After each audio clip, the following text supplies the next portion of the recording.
what's going on with the letters in our schools and with Aspire, and let you get to see what's going on in our classrooms.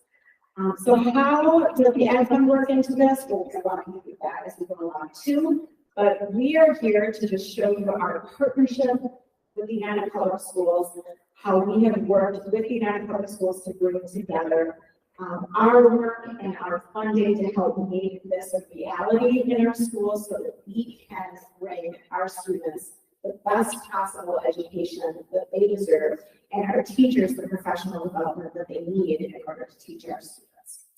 So tonight, first, we're going to bring up Heather.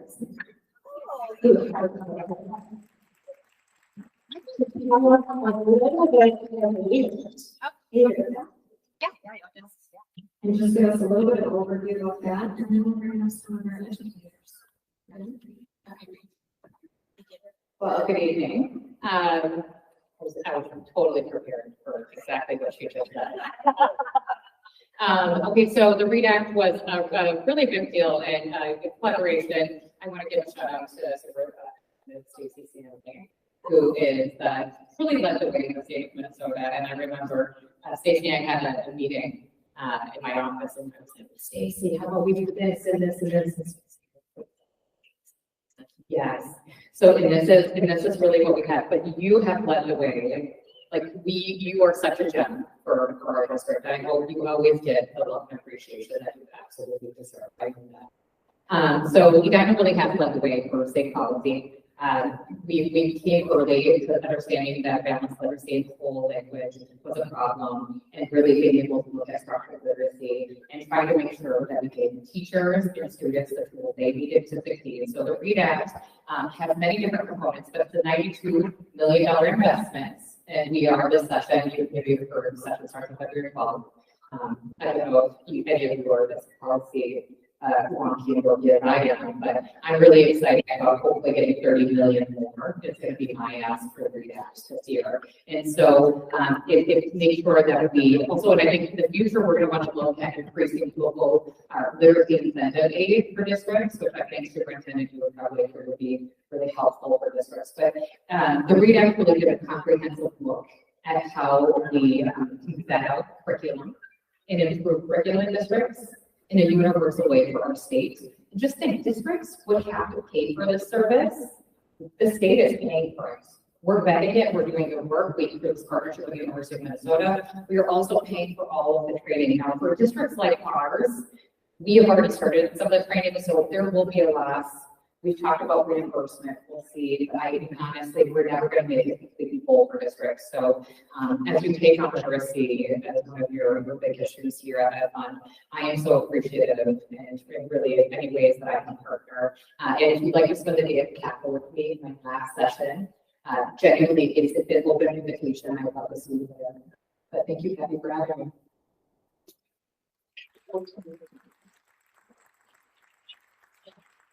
So without further ado, we're going to walk through some of the work that's being done in the district. I'm just going to take the first read. Do you want to correct it? I'll call them up maybe one by one. Okay, perfect. Awesome. Thank you. Well, thank you everyone for being here. So exciting to talk about our literacy programming and jumping in more of what's happening in Edina Public Schools. This is my third year in Edina, and I have the pleasure of overseeing and working alongside everyone who's working on literacy initiatives.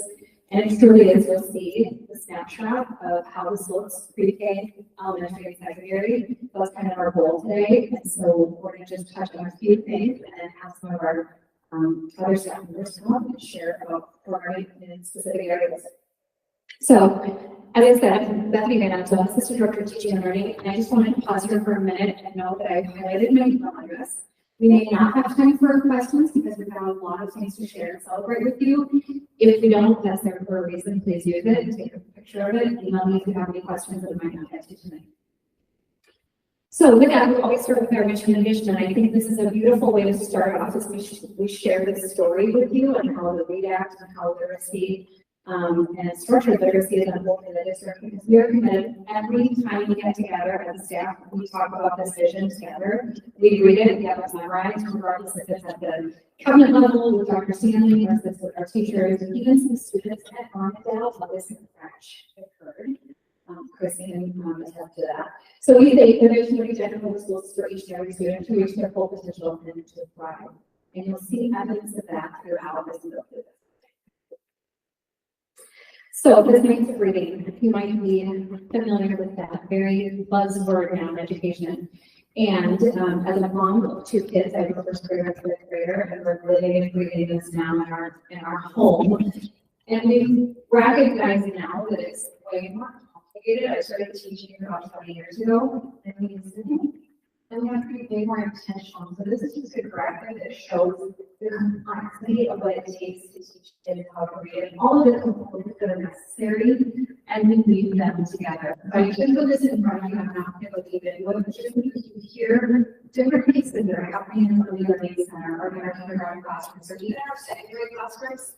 Everything comes back to this reading room that is super intentional around why we're doing what we're doing, why we're assessing the way we're assessing, why we're reading, why we're supporting, why we're enriching the way that we're doing that across. So this is again just kind of high level, real visual of the complexities the science of reading is from, right?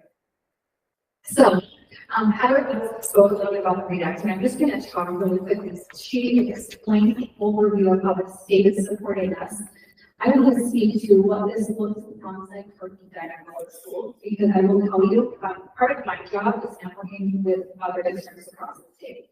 We have a monthly meeting called NACO, where metro area critical needs get together, and we share and talk, we network, and we problem solve together. And when the Read Act came out, I was thrilled because in doing this work at Edina, in my mind, I was thinking, this is so good. This is so encouraging. This is the work we're doing. This is the work I find something else to do. And so really quickly, I'm going to touch on that and share with you how it's looked at Edina. Right? So we have to, that we have to be screening our students 3 times a year with a screener that's been approved by the state of Minnesota. So Fastbridge is the screener. If you have kids in the district or you work in the district, you know the screener very well. And so districts now trying to figure out how to implement Fastbridge, right? Fastbridge has been living and reading in Edina for many years at the K-1 level. And actually now have a K-10 embedded and baked into the system. We're using it 3 times a year at a really high level. And so this is something that when I hear other districts talk, I just feel that sense of pride and accomplishment in what we're doing, and our teachers and our leaders and our students are doing in terms of we're already by a couple of years, right? Another place where in Edina way, right, we're ahead of the game here, is in letters. You might have heard that professional learning, professional development around teaching the science of reading and the instructional shifts that are necessary. One of this professional development platforms is called Letters, and this is one option for districts to train their teachers in science of reading. It's very, very rigorous. This is where we really work with them to support this. Edina Public Schools currently has over 300 teachers who are already enrolled. We have a cohort that is finished all 8 units, which is 144 hours. We recorded about 25 teachers, and roughly 20-ish. And now we have K-3 already enrolled, and we're seeing an impact on students already, which is really exciting. I share this with you in my metro area curriculum meetings where I'm just hearing our district scrambling, trying to figure out how to make this happen. We're already 3 years in Edina. We are literally defining excellence along the way. We're ahead of the curve, and again, we'll get the impact on students in a little bit. It's pretty exciting. The last piece is to put on the piece of our resources. We're still making our way down this path, but I want you to know what really confident is that we've spent a lot of time aligning our resources to the science of reading. And while the resources are perfect, we always have to put us on purpose. We know that our resources are supporting all the teachers learning around the science of reading. And again, this has been something that's been implemented in terms of the foundational skills since 2016. We're always getting better, right? We're always improving. But this is something to be really proud of. So these are the 3 main areas of research our breast. How do we do what we do? And I'm going to say, watch this. We're going to make it for kids and empower teachers. So with that, I talk about combining instruments, right? And think about across the board. This is my first school district, but I kind of couldn't be more impressed with how the folks behind it, the teachers embrace this learning, how directors has led this learning, how the principals are leading this learning.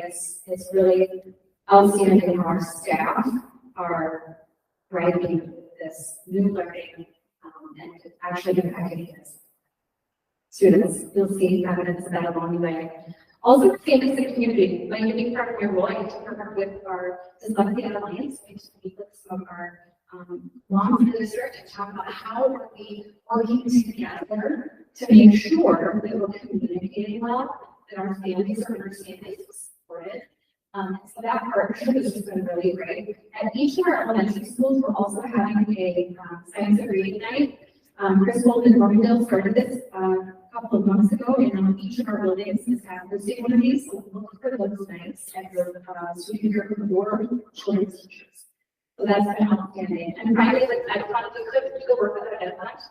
We're just thrilled to have support. We're going to hear more about it later in the night here. But the ability that has given us to work in the right way for teachers. I taught for 15 years. I taught first grade, fourth grade, fifth grade. And when I think about the amount of professional development we're getting our teachers and what we're expecting them to do in the classroom without this partnership with that fund, we would not be able to do that with such dignity and excellence that we're able to do that every day. So it's just outstanding. So with that, I'm going to pass on to the other. And she is going to come up and talk about how this looks in our community. So we will come on up.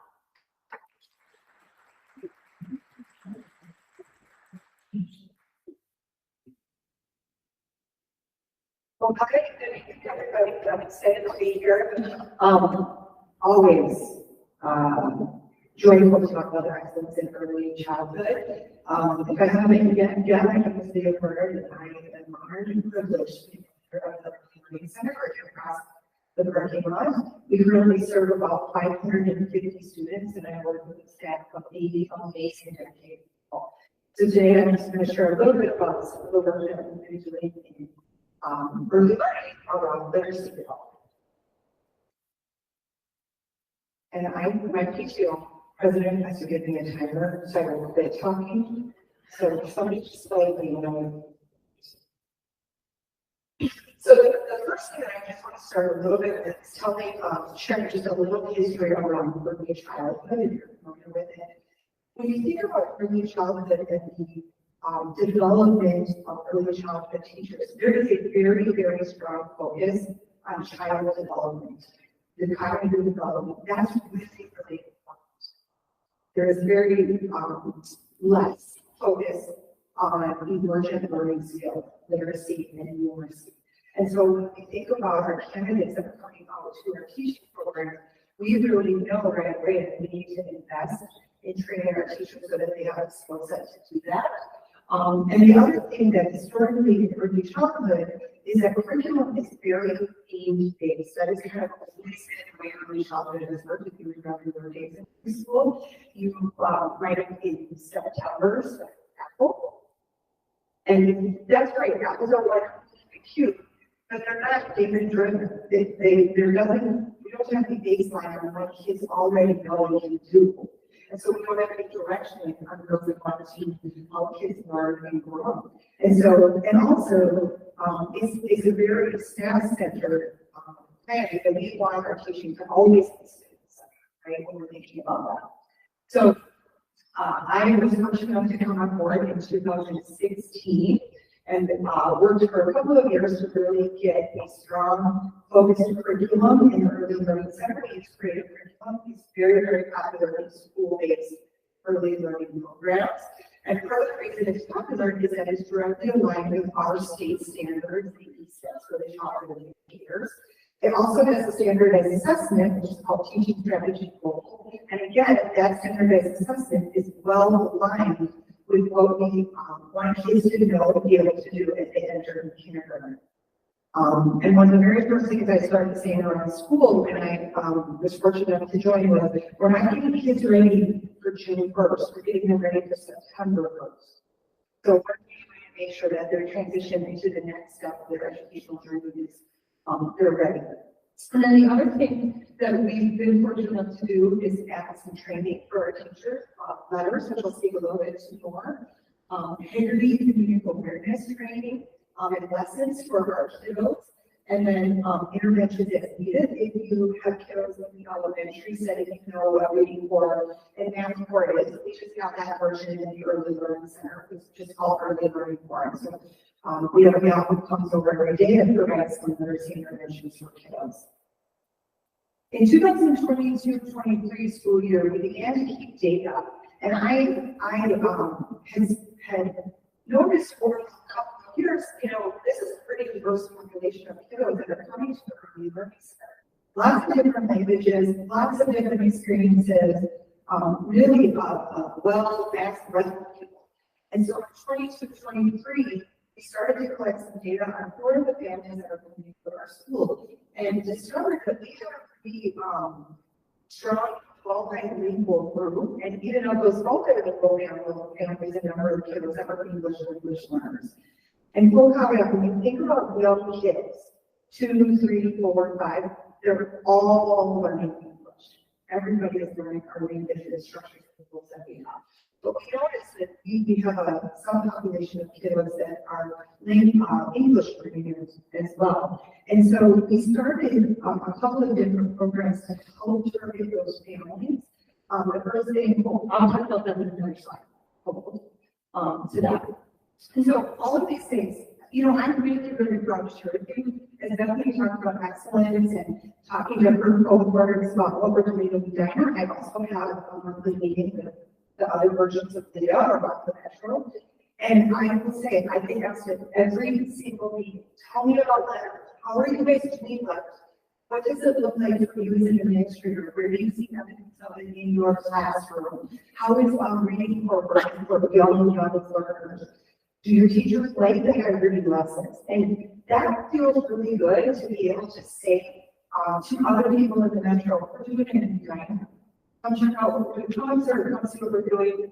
He said, show up with the teacher, so you can ask that teacher specific questions about how they implement that half-day class or all-day class. So that's really sort of wasn't really my goal necessarily, but it's been a really nice side project that we're becoming, you know, only early childhood, we're having a pretty robust literacy program for our kiddos.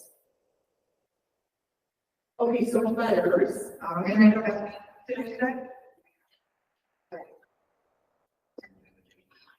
So letters is for early childhood for professional learning experience for pre-K and kindergarten teachers that provides deep knowledge of early literacy instructions. Teachers need unique skills to help young learners build the literacy foundation before they even learn to read or write. You know, we take that for granted because we all know how to read or write. But at some point in our lives, somebody taught us that, right? Those foundational skills. And the professional learning experience helps the teachers understand and develop more language, brain knowledge, learning, writing skills. And this is the most important part. And I see this in the hallways when I'm walking, in the classrooms, in the environmental plan, when I'm observing lessons, the why behind how kids learn. The science behind literacy is so important for teachers to have that. And I have an amazing literacy program in business, Janet, and we often do pocket talks through the school. And there are so many times where schools say, look at that, of the wall. Last year, they didn't have that print spot. They just had the pictures. Oh my gosh, can you see, do you notice that? Or, oh my gosh, I observed a Henry lesson the other day. To look what they're doing. Like the cohort that the teachers participated, they participated in an online session, and then they also come together as a group and they facilitate the conversation. The conversations that they are having about the why behind how kids learn are so impactful, and you see evidence of that in their classrooms. And you know, it empowers teachers to feel really confident in what they're doing, because they are delivering a research-based best practice for emergent literacy. Okay, this is such a great picture, and I tried to grab it, although I just wish that Catherine was like 15 of these, but I So not three of them. So this talks about the 10 components in the Henry pre-kindergarten lesson. There's 8 community awareness skills, 1 letter name, letter sound recognition activity, and then 1 language activity using nursery rhymes. So remember your nursery rhymes? Don't ever forget them, they're so important. And then the daily lessons provide the practice and exposure for these 8 community awareness skills. Now, in the early learning center, we only have 3 goals. Be safe and solve problems. And this is an example of some kiddos practicing their writing. This is all child written and put it up in this particular classroom where it goes on. And this is evidence that the kiddos understand that the text has meaning and that it lives in their lives. This is directly connected to their lives. And that's when you know understand that's why it's so important. Oh my gosh, this is my favorite comment. Toward this child, she sings every day. It's so sweet. So this is talking a little bit more on multilingual learners. So students that when they register at the early learning center, we have a questionnaire, and one of the questionnaires is tell us about your home languages, what do you speak, and then once we gather that data, the early learning center teachers go out and do home visits to families in their pocket. Before they do that home visit, they will call each family and get them a little pre-interview. And for our multilingual families, they're really kind of gathering data to find out what level of language learning is your child and your family at. And then in the fall, when the kiddos come together, the class screener, which is the screener that we use for kiddos that are learning the English language, and then they basically they're scored within number, and then that helps us know what level of services they might need. And then the other thing that was really fun last year is we invited into the early learning center native speaking volunteers. So we took all our kiddos, and I think this year it's 36 languages that we speak at the early learning center. And kiddos that are in a preschool class, if this child speaks Japanese and it's their native language and they're just learning English, 1 day a week they have a Japanese volunteer that comes to school with them. And that person is there to just help give them a language and the structure of the routine of the day. And it has been a massive again, really fun. And then ongoing professional development with our teaching staff, trying to give them all the resources we can, offer them online assessments. Same thing with the letters to homeworks, just having case study conversations about how can we help support them. Okay, and so then this is my last slide, and I'm just, when Bethany says put some pictures in, and you have, 25 and you narrow down. So the first top left corner, that is the 4-year-old's classroom, and they're doing a lesson on meals. And so you can see they have the pictures of all the different kinds of meals, and then they made a chart together. What do we know about those?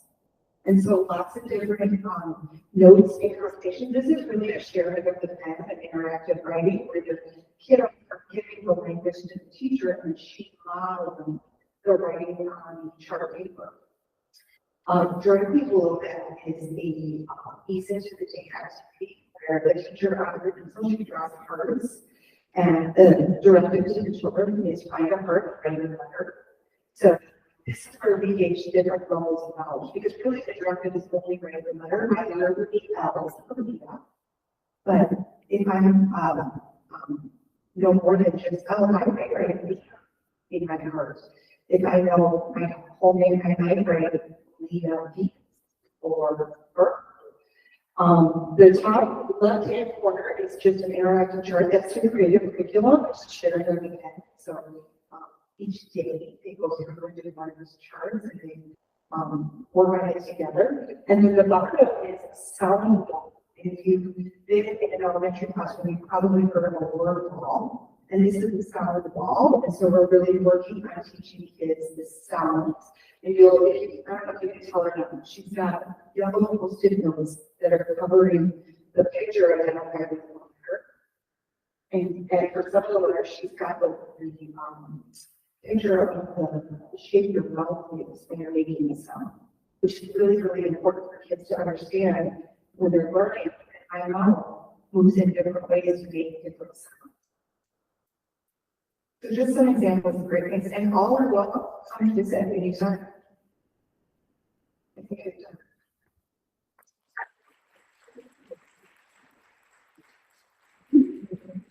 So I think we spent some time, 20 minutes downstairs in the Hood Learning Center yesterday, and I left them a picture and about 12 hugs on the way.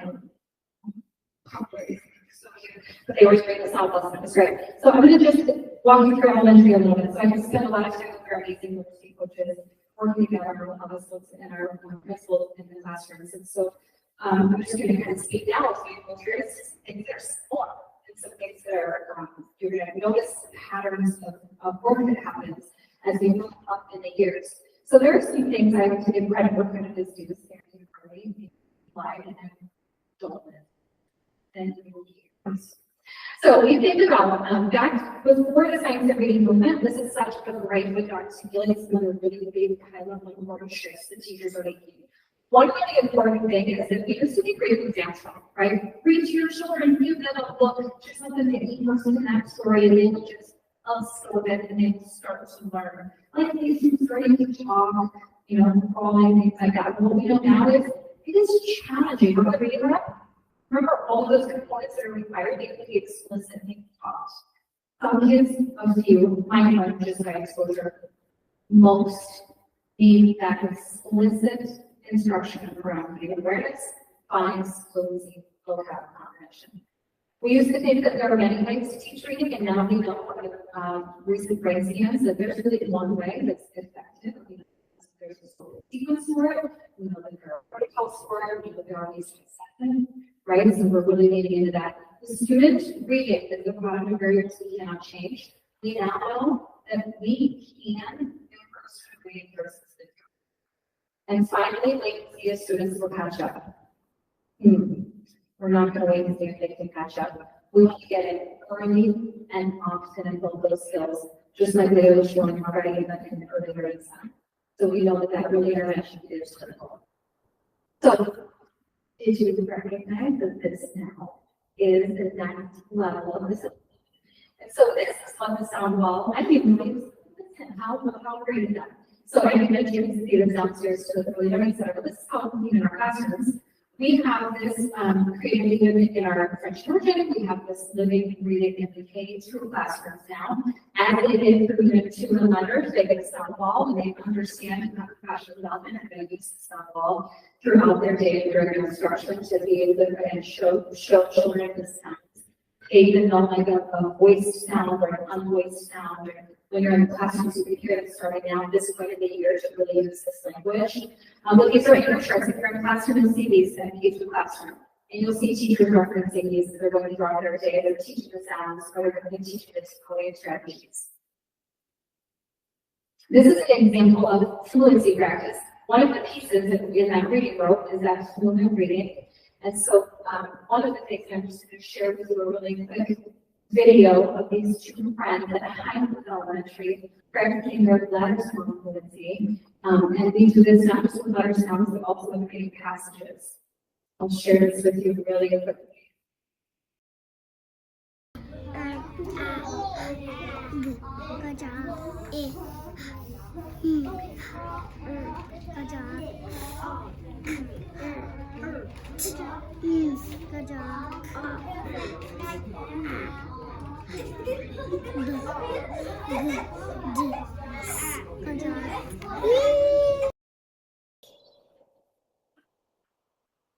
Oh, exciting, right? If you practice that fluency is really just our practicing our rate and our accuracy and our complexity, so that when we're reading smoothly like we speak, right? So then this would progress for our older students, grades first and up. We're still practicing in fifth grade, practicing in middle school, right? That fluency of reading passages as reading passages get more difficult. We just keep practicing them so we build up. This may start that. Okay, and then another piece, skipping through a couple of pieces here, but just now in our course, this is actually an example of a lesson from vocabulary for the fifth grade classroom. And this is another, again, part of the language comprehension, part of the video. And in our elementary classrooms, that's part of their day, they're making meaningful resources, where they are explicitly teaching vocabulary. And we know that that is critical for reading that comprehension piece. And so this is an example of a teacher's lesson where they were using something from our Aspire courses. Letters is our professional development for K-3 teachers, and Inspire is the area of secondary research, same grounding research, but it's now how to apply for our older students and fifth grader at home. And why do we still need a lot of that science reading? Because I noticed that there were pandemic impacted in first grade. And so we have some catching up to do with them, right? And so that explicit instruction around these pieces of reading are really critical at this age. And so this is an example of the Inspire living in the classroom method learning being applied so that kids get exposure to new words. I hear throughout the time teachers will tell me they loved it. They start seeing it in their writing, they start hearing about the playground, but it really starts to get embedded into this is just kind of a shades of meaning activity where kids can take a word and they play with that word and start to see different ways we can make that a little bit stronger of a word, or less strong, less intense, and ways they play with that word. And then I'm going to have Rosie Ray who's going to share that plus some of this work is living in our courses.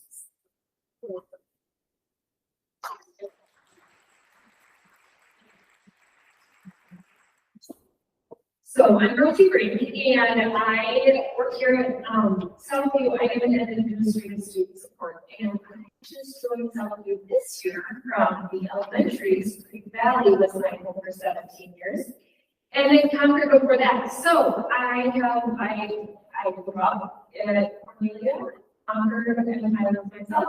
Just Southview Middle School, so I feel like I kind of I really love the science of reading. Coming from elementary into middle, and I know we talked about what the different words that we're seeing in the pre-K all the way through elementary. So we'll dig back into those. I will show you what it's starting to look like now in middle school. So we use the fast switch to screen. And then we use the diagnostics to diagnose. We kind of think about it as going to the doctor. Not feeling so great, or going to the doctor, going to say, not feeling great. Okay, well, now let's diagnose. We screen, we realize we need to be here, let's diagnose what this is. And see if it's something that we really need to attend to. So at the middle level, we know they have come through all these great schools. And so we want to find where are the actual holes that are causing us to pop with a possible leak in the screener. So then we take the diagnostics average and we work on each and every student. What does each and every student need? If they are showing that they have a need from a screener, we start with putting awareness of comments. And we see if that is where their need is. Maybe there's just a few sounds or a few areas within that intervention that they could receive to fill and then take off. Maybe it isn't a product sort of coordinated need. Maybe it's a fluency need, and we see a lot of that in middle school. And so that we know that the constantly awareness skills are there, but we need to just make it more automatic. So depending on what those diagnostics look like, we decide how are we going to make an academic action plan for that student. We also find sometimes showing us that it shows there's a need, but when we actually do the diagnostic, we say, hey, he was not there, and everything, all the skills are there, and we're seeing that for diagnostics. So we are not over servicing students who don't need that. So once we identify that they do need a need in the middle school level, and we know what their need is and what goals we might need to fill, we use our research-based interventions that they use in the elementaries. We bring them in the middle, and we are at Southview, you can see it's our students working on what we saw those little girls doing. And they were practicing their fluency. At the sound level, you see these seventh graders are practicing their fluency at the word level, the story level, seventh level. So we know research tells us we have to give that intervention 5 times a week at 30 minutes. Dose, we're talking medical. And so to give those 4 doses, we have structured what our flex times look like, what our halfway times during the terms look like, so that these students are now receiving 4 doses a week. And then every other week, they're doing progress monitoring. So we're saying, is this working? Is the doses of need that we are trying to fulfill working? And if we are seeing that it's working and their data is going up in their progress monitoring, we can keep going until they reach that benchmark. And are able to sustain benchmark without intervention. If we see this is the beginning of it, and we say we need to adjust our academic response. We need to see maybe there's a hole that didn't pop before, and now that we're beginning to understand this child a little bit better, we can find that hole. Or maybe there's a support and they or an additional dose. So we are monitoring and adjusting so that we can move our middle school quickly through the interventions as possible. Some students, depending on their need, may be receiving 2 different interventions so that they can fill the small amount of skills that they may need, that they're already still working on that fluency. So at times, that's how we try to accelerate the growth of our learners. At our district level, we have kind of our big rocks, and then our middle school, all the schools that build our big rocks up district big rocks. Well, we know school literacy is a big rock, and school writing literacy is something that we are developing as well. So we are training our EL teachers, our ELA English language and reading teachers, and our special ed teachers, as well as our intervention teachers in the science of reading. Then we are also as full staff providing professional development. What does it look like for you as a science, a social studies, a music, a high ed teacher? What does that, what does literacy look like in your space? And what supports do you need for that literacy to develop? So is it verbal? We are now not using sound walls at middle school, but we are using verbal. So do you need support for verbal? Could you practice using our research-based strategies for teaching vocabulary?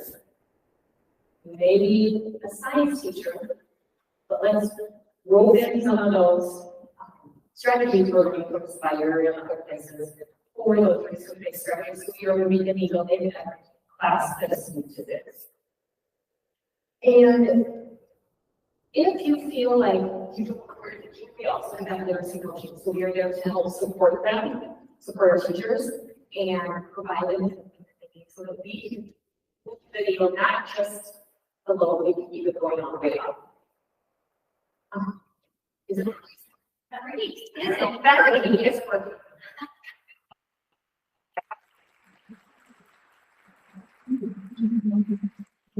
Is it working? This is my favorite slide of the night. It's working. Really quickly, working alongside the secondary teachers right now, they're getting the winter data in. It's working there as well. I don't have data here for the aspirations because it's new at the secondary level, so we'll use that trend data.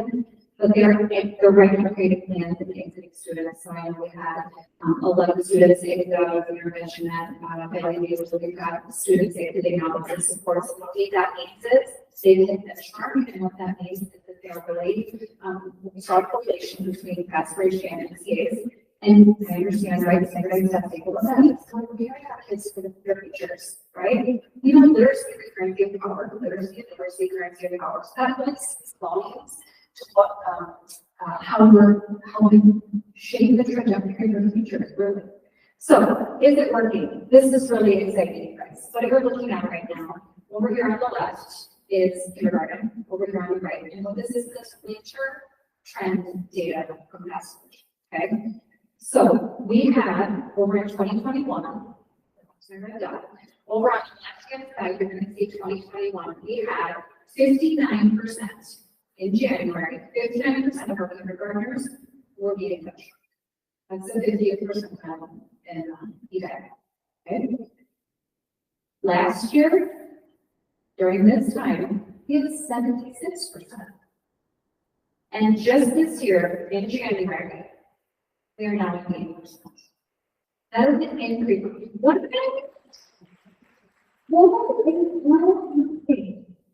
an increase of 21% in 3 years? This is significant because this is why we work, right? It's landing on kids. First grade, on the left, 54% 2 years ago, last year 65, this year we're at 72%. That is an increase of 18% in non-virtual trend data. That is outstanding. So then look at it. Now think about fluency, which is the higher scale, right? Our benchmarks are increasing. So we also see the same level of increase here with this. Not as dramatic, but we know our kindergartners, right? They catch on the primary level, not our fluency, we're more layered skills, we're doing it at intermediate and turning at a deeper level, up 8% in 3 years in second grade, and 7% in just 3 years. That these are different kids, right, from year to year, but even this year, we're seeing increases in these primary grades. This is where letters and like professional development, science and reading has been going on and also 2 to 3 years, okay? So that is, we know the recipe, we're really at these kids, and now we're taking that and we're moving it up into, like I said, our intermediate and our secondary. So we're getting rolling with the PD there, we're getting rolling with the coaching there, we're getting rolling using that data there also. So this continues on, the story to be continued, right, as we get more data from our students. So with that, I'm going to end our little segment with just an overview video, and then I will let Kathy. Edina Public Schools is committed to ensuring that each and every student that enters our classrooms becomes a thriving reader.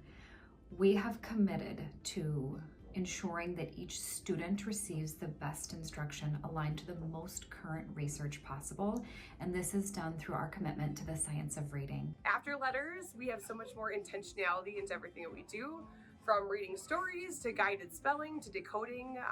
We really have the science really pushed into exactly everything that we do.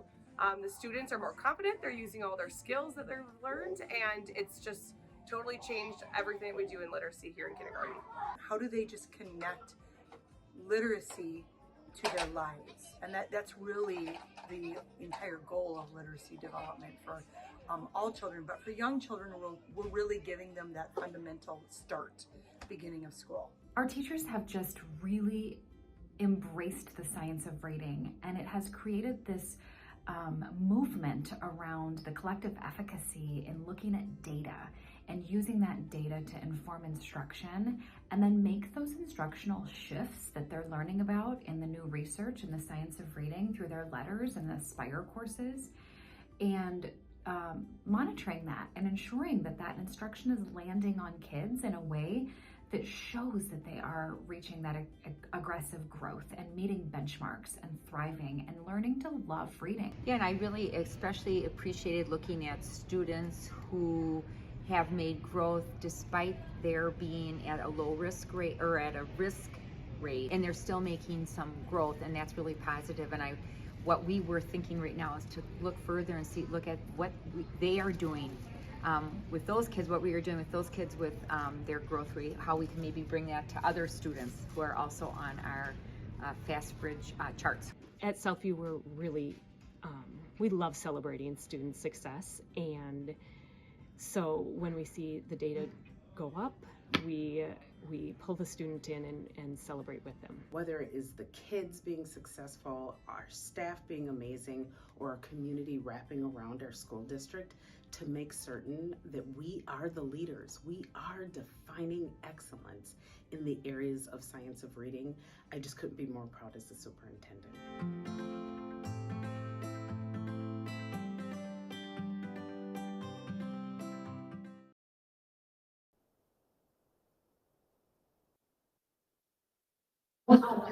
It's so exciting to see the results and hear these things happening in our classroom.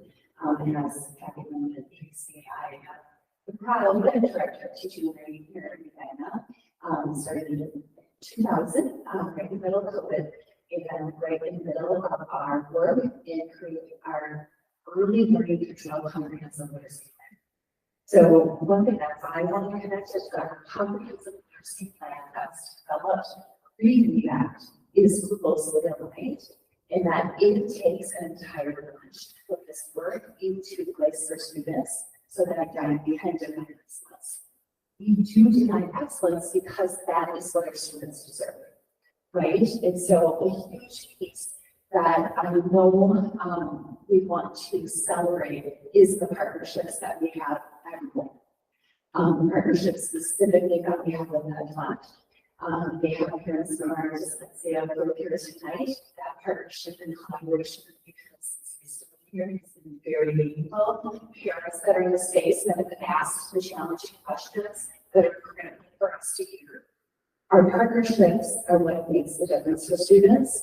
And so a lot of that partnership comes in resources.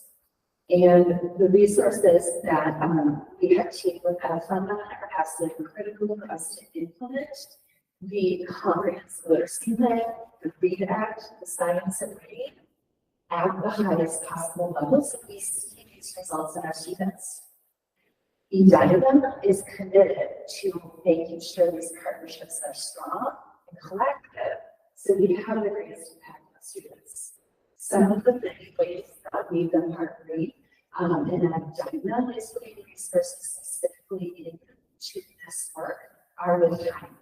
I look at the elementary principal in the space and partnerships with our principals in this work is critical. Our elementary principals for the last 2 years, I think this Friday, have given us every single question about reading that they have for 3 years in a row. So we have those full days just for our teachers, independently working on their ministry, collaborating on their ministry. That resource of time and that collaboration is something that we have highly invested in. Another resource that Edina has invested in, specifically from our Edina funding, is the commitment to our literacy coaches. So you heard tonight about a literacy coach at the Early Learning Center. We have 2 literacy coaches at our elementary. We have had 3 for several years, and our 2 are continuing to put out the job. We this year committed literacy coaches to our middle schools and a literacy partner who is doing some specific instruction as well as coaching at the high school. The resource of people and the money and the commitment to ensure that we can maintain those literacy coaches has the 3 PD areas, or the 3 PD trainings that comes are all phenomenal. And they all teach us about the science of reading. And even prior to that, we had a team invested in piloting and collaborating and digging into 2 of those resources. We decided to open letters and it is more in depth. And we decided that we're going to invest in just having our teachers go through the letters training, which is one thing, right? But supporting them and implementing what we're learning in the letters training in the classroom. So another thing public schools has specifically paid for is small balls that you saw in the pictures. So there are resources that we're investing in as a district that without those resources would not allow our teachers to implement at the level they are. I think all of us, right, have been engaged in learning in our lives.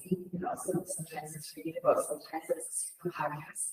It's really easy for all of us to just soak that information in. And then now take the next step of having a conversation about it, of applying it, finding the time at our PB days, talking about literacy approach, engaging in maybe this level of resources that comes beyond the professional development that we have in place. What I've heard has been so generous in helping us support is one is the resource to exist for betters. Just a quick kind of rounding of numbers to keep it really simple. We saw the number 300 that would be present teachers right now. We add to that number. But every teacher, for their work, there are two different parts of ours, right? So we have 4 lessons in that first cluster, and then 4 lessons in that second cluster. Every time in each cluster, so one cluster class is about $500 for letters racing. It blows us a little bit because there's definitely that there's maybe like, okay, great. So I'm just trying to trade about $500, $500 for one session or one cluster of learning, and another type of cluster of better. Those are the licenses, the books, the learning. That's $1,000, right? For 300 teachers.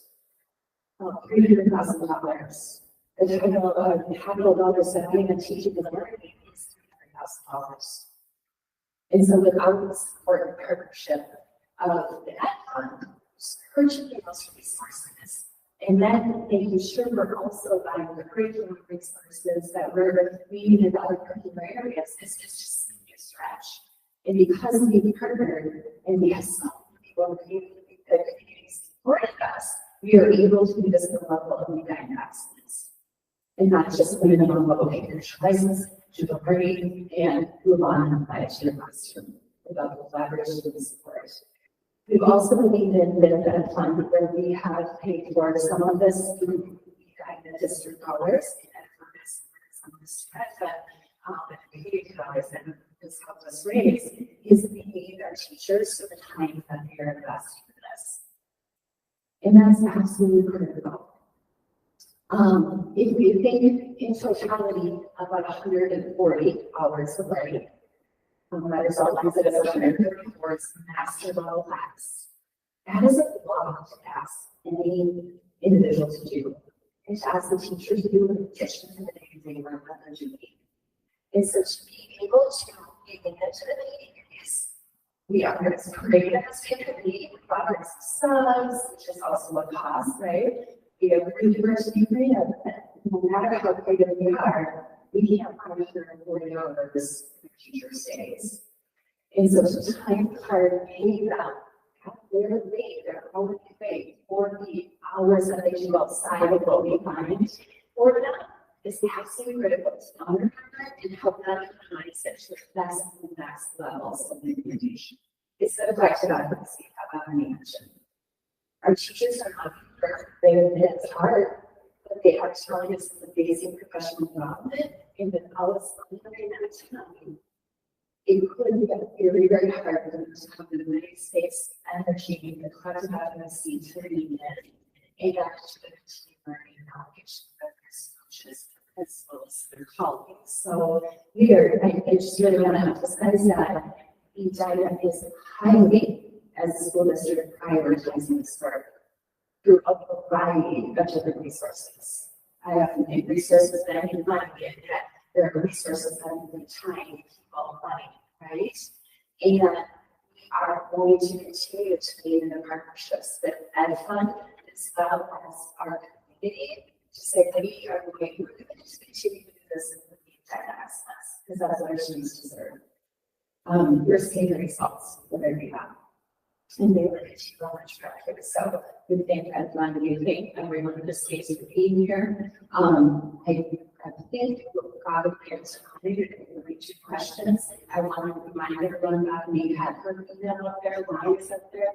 If we don't answer questions tonight, please reach out. We're happy to have conversations, email exchanges, whatever you need.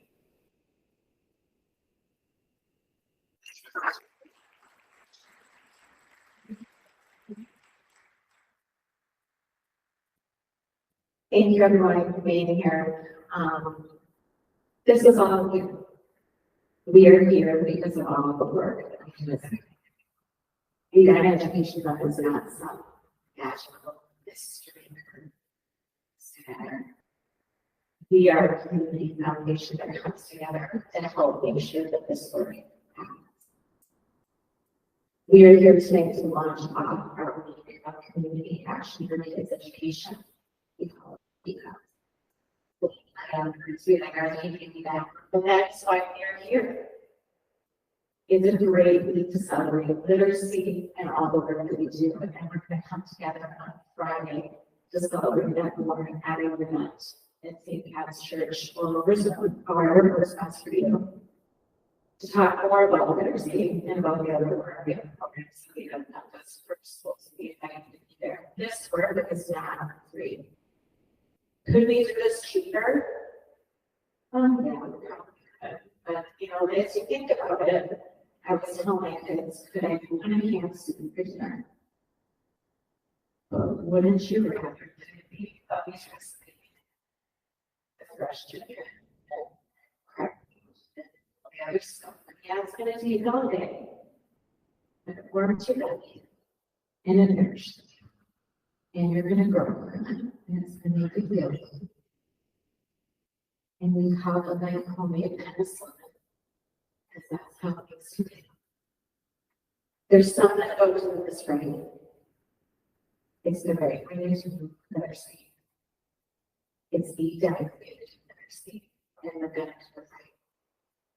So let's take our time, let's invest in it, let's come together as a community. Let's do this. Join us on Friday. Thank you for being part of this, and thank you for being already done education. Thanks for being here.